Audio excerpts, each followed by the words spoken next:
우리 지난주에 말씀 기억하시나요? 기억나시나요? 자, 주보에 보시면 우리 지난주 말씀이라고 주보에 제가 한 칸 해놨습니다. 네, 지난주에 우리 성령 받은 자들에게 하나님께서 어떤 메시지를 주시는지 우리 말씀 나눴잖아요.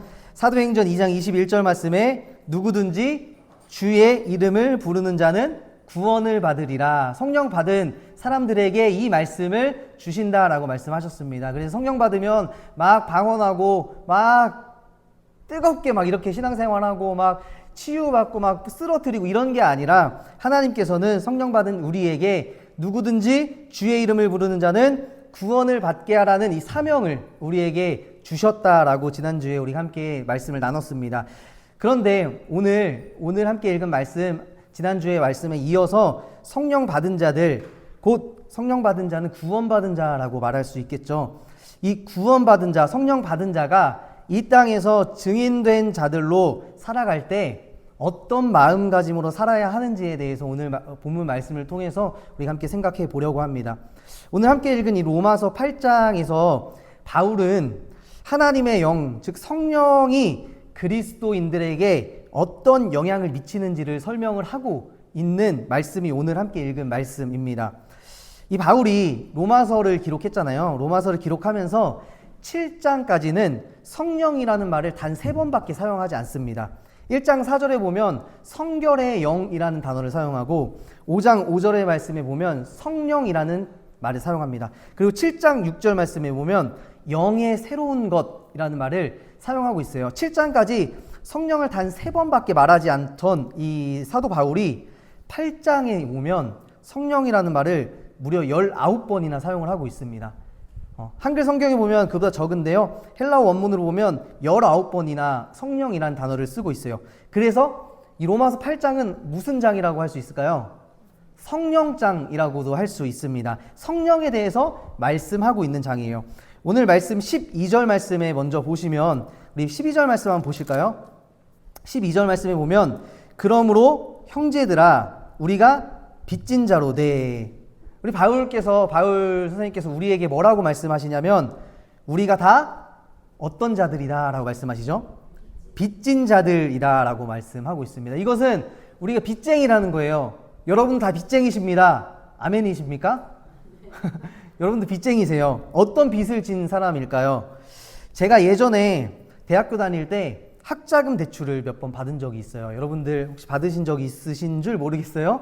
근데 제가 학교 다닐 때는 친구들 대부분이 학자금 대출이 아니고는 학교를 다닐 수가 없었어요. 대부분 그렇게 어렵게 그 대출을 받아서 학교를 다녔습니다. 그래서 뉴스에 이런 뉴스가 나온 적도 있습니다.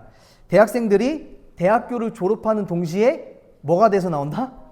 빚쟁이가 돼서 사회에 나간다, 이렇게 이야기를 했습니다. 그래서 저도 대학교 4년을 딱 졸업하니까 이제 뭐가 자연스럽게 빚쟁이가 되어 있는 거예요. 네. 졸업하자마자 취업도 못했는데 이미 제 앞에는 몇백만 원의 빚이 있더라고요. 지금은 제가 학교 졸업한 지 너무 오래돼서 모르겠지만 요즘 이 대학생들 얘기를 들어보면 이제 학생들 수도 많이 줄고 학교도 많이 줄어서 막 이렇게 장학금을 다 주고 대학교 공짜로 다닌다고 그렇게 이야기를 합니다. 제가 학교 다닐 때만 해도 이 학자금 대출을 받기 위해서 한국장학재단이라는 곳이 있어요. 이곳에 이제 홈페이지에서 서류를 작성을 하는데 거기에 이제 돈 빌려주는 데 보면 서류를 작성하는 곳에 이런 문구가 있습니다. 당신은 어떤 방법으로 언제까지 이 돈을 상환할 수 있냐, 이렇게 물으는 란이 있어요. 거기에는 크게 2가지가 있습니다. 하나는 뭐냐면 취업 후 상환이라는 게 있어요. 취업 후 상환. 2번째는 일반 상환이라는 게 있습니다. 이 취업 후 상환은 학교를 졸업하고 내가 취직을 해서 이제 내가 소득이 생기면 그때부터 이제 소득 수준에 따라서 원금과 이자를 갚아나가는 게 취업 후 상환이에요. 일반 상환이라는 것은 이제 대출 기간 동안 원금과 이자를 조금씩 분할해서 갚아가는 것이 일반 상환입니다. 그래서 저도 이 대출을 할 때 취업 후 상환에서 기간이 가장 긴 것, 10년. 그러니까 10년 후 취업 후 상환 거치 기간을 놓고 대출을 받았습니다. 그리고 학교 다닐 때는 아무런 걱정 없이 제가 막 그냥 학교를 다녔죠. 4년 동안. 대출을 한 것도 그렇게 까맣게 잊고 졸업을 했습니다. 근데 시간이 흘러 10년이 다 된 겁니다. 10년이. 그리고 그때 제가 10년쯤 됐을 때 서울에 올라와서 제가 이제 혼자 일을 하고 살고 있었을 때였습니다. 제가 일하고 있었다는 것은 이제 무슨 말이에요? 취업을 했다라는 거잖아요. 근데 취업해서 그때 당시에 한 80만 원 정도 받고 제가 일을 하고 있었는데, 저는 취업했다는 거에 그냥 일을 하고 있었지만 어느 날 문자가 날라왔어요. 문자가 학자금 대출 상환 기간이 도래했습니다. 2013년 2월 달부터 매달 29만 9천 원씩 상환하시기 바랍니다. 이렇게 문자가 온 거예요. 3월 달에. 저는 그때까지 제가 빚쟁이인 줄 모르고 살았습니다. 10년 동안 잊고 살았던 거예요. 그런데 그 문자를 딱 받는 순간, 아, 내가 갚아야 할 돈이 이렇게 많구나, 내가 빚을 졌구나, 큰일 났다, 이거 어떻게 갚지? 그런 생각을 하게 되었다는 거예요. 그런 생각이 엄습했다는 거예요. 이처럼 오늘 바울은 우리에게 알려줍니다. 바울은 로마서라는 문자를 지금 우리 모두에게 보낸 거예요. 형제들아, 우리가 다 빚진 자다. 우리가 다 빚쟁이야. 기억해야 돼. 우리는 다 죽을 수밖에 없는 자들이다 라고 바울은 오늘 우리에게 이야기해주고 있습니다. 제 힘으로 학교에 입학할 수조차 없었는데 국가에서 학자금을 빌려줘서 제가 학교를 무사히 다닐 수 있었던 것처럼, 우리가 하나님의 은혜, 곧 예수 그리스도의 십자가의 대속, 예수님이 대신 죽어주셔서 우리의 죄를 사해주시고 없애주셨는데 우리가 그것도 깨닫지 못하고 그냥 살아가고 있다는 거예요. 바울은 그런 우리에게 형제들아, 너희가 다 빚진 자다라고 오늘 말씀을 하고 있는 것입니다. 그렇기 때문에 우리가 빚진 자라는 것을 우리가 들었다면 이제 12절 후반절의 말씀처럼 우리는 이제 육신에게 져서 육신대로 살아가면 안 된다라고 바울은 이야기하고 있습니다. 하나님이 대신 빚을 갚아주셨는데 우리는 빚을 탕감받은 것은 생각하지도 못하고 내 육신이 원하는 대로, 내 뜻대로, 내 마음대로 살아가고 있다라는 것이죠. 여러분들 거의 한 10년 정도 지난 이야기인데요. 다 아실 거예요. 어느 감리교 목사님이신데 파란 색깔 추리닝을 입고 앞에 나오셔서 막 트로트를 불렀던 그 목사님 혹시 기억하시는지 모르겠어요. 감리교 목사님이신데 구땡땡 목사님, 네, 유명하시죠. 그 목사님께서 옛날에 이렇게 나오셔서 어떤 오디션 프로에 나오셔서 막 말이 많았어요. 사실 목사가 막 저래도 되냐, 추리닝에 운동화 신고 나와서 흔들면서 막 노래 불러도 되냐, 트로트 불러도 되냐, 교회 욕먹이는 거다. 또 한편으로는 아니다, 저렇게 나와서 목사님이 그래도 공중파에 나와서 그 예수님에 대해서, 하나님에 대해서 복음을 저런 방식으로 전할 수 있는 거다라는 막 찬반이 너무 되게 많았어요. 근데 저는 그 영상을 보면서 이게 되고 안 되고를 떠나서 이런 생각을 했었습니다. 거기 목사님 보면 목사님이 무대에서 노래와 춤을 추면서 했던 노래가 있습니다. 여러분 기억하세요? 아따 참말이여라는, 네, 그런, 한번 불러볼까요? 네? 아따 참말이여 이렇게 하는 거잖아요. 믿을 수 없겠는디 하나님 인간이 되셔 이 땅에 오셨다고, 이 복음의 말씀이잖아요. 아따 참말이여 믿을 수 없겠는디 하나님 날 위해서 대신 죽어주셨다오. 이 가사를 이제 공중파에 나와서 한 거예요. 네. 근데 이 말씀, 이 가사가 우리가 생각했을 때는 성경에 나오는 복음을 이야기하는 거잖아요. 그런데 거기에 심사위원으로 나왔던 여러 가수들이 있어요.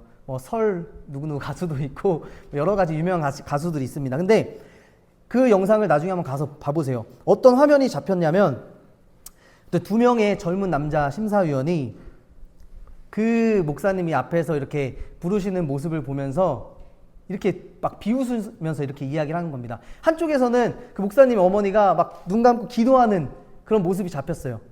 근데 이 심사위원이 어떻게 이야기했냐면, 야, 하나님이 대신 죽어주셨대, 대신 죽었대 이러면서 막 이렇게 비아냥거리는 좀. 근데 왜냐면 그 사람은 아직 복음을 모르기 때문에 충분히 그럴 수 있다라고 생각이 듭니다. 그런데 저는 그 영상을 보면서 참 마음이 아팠어요.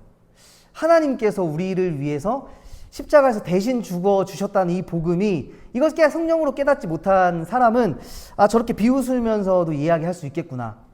십자가의 도를 알지 못하는 사람들에게는 비웃음거리라고 성경에서도 말씀하는데, 정말 성경의 말씀이 맞구나라는 그런 생각을 해보게 됩니다. 하나님이 이 세상을 사랑하셔서, 우리를 사랑하셔서 독생자를 주셔서 우리가 지금 이만큼 죄 안 짓고 살아가고 있는 건데, 그걸 깨닫지 못하니까 내가 얼마만큼의 은혜를 입은지, 얼마만큼의 은혜를 탕감받은지를 모르는구나, 그런 생각이 들었어요. 여러분, 마태복음 18장의 말씀을 보면 예수님께서 천국에 대한 비유를 말씀하시면서 만달란트 빚진 자의 비유를 들어서 말씀을 하십니다. 여러분 다 이 내용은 잘 아실 거예요. 18장 23절에 보면 이 주인이 이제 결산할 때 만달란트 빚진 자를 불러왔습니다. 그래서 돈 갚으라고 한 거예요. 이 사람이 돈이 있었어요, 없었어요? 돈이 없었던 거예요. 그래서 갚을 돈이 없다는 겁니다. 그래서 주인이 명령합니다. 25절 말씀에 보면, 야, 네 몸과 아내와 자식들과 모든 소유를 다 팔아서 빚 갚아라, 이렇게 주인이 이야기를 합니다. 근데 종이 그렇게 이야기해요. 엎드려 절하며 이르되 내게 참으소서, 한 번만 용서해 주세요. 내가 다 갚겠습니다, 라고 이야기를 합니다. 그런데 27절에 그 말을 들은 주인의 반응이 참 우리가 생각하기에 좀 놀라워요. 27절 말씀에 보면, 그러자 그 주인이 종을 불쌍히 여겨 그 빚을 탕감하여 주었다라고 말씀합니다. 이 탕감하여 주다라는 말은 빚을 완전히 없애준다라는 말이에요. 불쌍히 여겨서, 아무런 조건 없이 그냥 불쌍히 여겨서 빚을 다 없애 주었다라는 것입니다. 그런데 이 종은 어떻게 합니까? 나중에 28절에 보면 자기에게 100데나리온, 빚진 자신과 같은 종 하나를 불러서 성경 말씀에 보면 목을 잡고 이르되, 멱살을 잡고 이르되, 야 이놈아, 야 이 새끼야, 빚 갚아, 이렇게 이야기한다라는 거예요. 29절에서 말씀합니다. 그 종이 간구하여 이르되 나를 참아주소서, 내가 갚겠나이다. 이 말은 방금 전에 이 만달란트 빚진 자가 주인에게 했던 똑같은 말입니다. 그런데 30절, 이 종은 어떤 반응을 보이냐면, 이 종은 허락하지 않고 동료를 옥에 가두게 됩니다. 이후에 이 사실을 알게 된 주인이 이 만달란트 빚진 자를 불러오죠. 그리고 이렇게 이야기합니다. 32절에 이 악한 종아, 내가 내 빚을 다 탕감해줬는데, 내가 너를 불쌍히 여겼는데 너는 내 동료, 내 친구를 불쌍히 여기지 않았다. 그러면서 주인이 노하여 그를 다시 빚을 갚도록 옥에 가뒀다라고 이야기합니다. 이 만달란트 빚진 자의 비유, 이 비유가 우리에게 무엇을 깨닫게 합니까?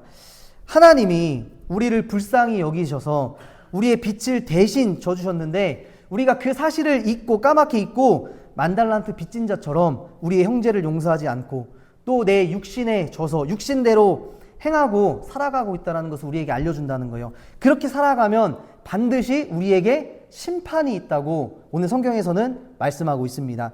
제가 만약에 여러분 학자금 대출 갚으라고 문자를 받았는데도 매달 배째라고 안 갚았으면 어떻게 됐을까요? 벌금도 함께 물게 되겠죠. 이제 연체료가 올라가는 거예요. 더 많은 빚을 갚아야 된다. 이건 심판과 같다라는 거죠. 그래서 오늘 말씀대로 우리가 육신대로 살면 반드시 죽지만 영으로서 몸의 행실을 죽이면, 그러니까 육신의 정욕을 따라 살지 않으면 살 것이라는 이 하나님의 말씀, 사도 바울이 전한 이 말씀을 꼭 붙잡아야 할 줄로 믿습니다. 그래서 우리는 하나님의 영으로 인도함을 받는 아들, 하나님의 자녀답게 이 땅을 살아가야 할 줄로 믿습니다. 그런데 바울이 오늘 말하고자 하는 최고의 정점은 17절 말씀이 있습니다. 우리 17절 말씀을 우리 함께 읽어보도록 하겠습니다. 17절입니다. 시작. 자녀이면 또한 후사 곧 하나님의 후사요 그리스도와 함께한 상속자니 우리가 말 받기 위하여 고난도 함께 받아야 할 것이니라. 아멘. 17절 말씀에 보면 우리가 하나님의 영으로 인도함 받고 하나님의 자녀로 살아가는데, 그와 함께한 영광을 받기 위해서 뭘 받아야 한다고 말씀하시죠? 고난도 함께 받아야 한다라고 말씀하고 있다라는 거예요. 잘 아시는 말씀이잖아요. 우리가 영광을 받기 위해 고난이 꼭 필요하다라고 말씀합니다. 오늘 성경 말씀에 보면 영광을 받기 위해 고난을 받을 수도 있다라고 말씀하시지 않아요. 영광을 받기 위해 고난도 함께 받아야 할 것이라고 말씀합니다. 그래서 고난은 그리스도인들에게 필수라는 거예요. 필수. 고난을 받을 수 있다라는 것이 아닙니다. 하지만 이 영광을 받기 위해 고난도 받아야 한다는 이 말이 결코 우리의 개인적인 고통이나 고난이나 외로운 경험 등을 이야기하는 게 아니에요. 하나님을 믿는다고 해서 내가 막 우리 가정이 어려워지고 그런 고난받고 힘들어하는 그런 인생을 꼭 살아가야 한다는 말이 아니라, 여기서 우리가 예수님 이 고난을 함께 받아야 한다는 말은 예수님께서 먼저 당한 십자가의 그 고통, 주님께서 이미 먼저 당하신 그 고난을 우리가 예수님과 함께 겪는 고난을 이야기한다라는 거예요. 그래서 그 고난은, 우리에게 닥친 고난은 어려운 고난이 아닙니다. 이미 이 고난 누가 지셨어요?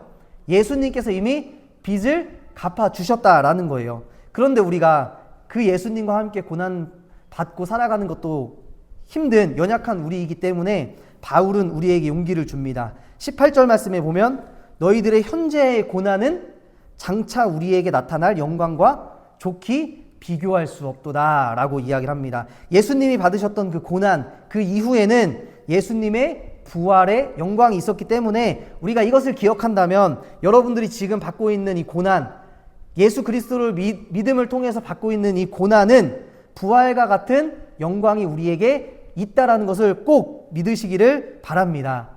그래서 여러분, 제가 처음 말씀드렸던 학자금 대출 어떻게 됐을까요? 다 갚았을까요? 어떻게 됐을까요? 제가 매년 1년 동안 열심히 일해서 매달 29만 9천 원씩 자동이체해서 갚았습니다. 네. 그리고 나서 다 갚고 나니까 이제 더 이상 독촉 문자에 시달리지 않는 거예요. 돈 갚으라고 저에게 막 그렇게 문자가 오지 않는 겁니다. 우리가 하나님의 자녀로 살아가지만 내 육신에 따라서 계속 죄를 짓고 죄가 우리 앞에서 계속 독촉하면서 네 마음대로 살아. 그냥 성령 인도하는 대로 살지 말고 네 육신대로 살아. 그냥 돈 갚지 말고 문자 그냥 무시하고 배째 갚지 마. 이렇게 죄가 우리를 계속해서 독촉한다라는 거예요.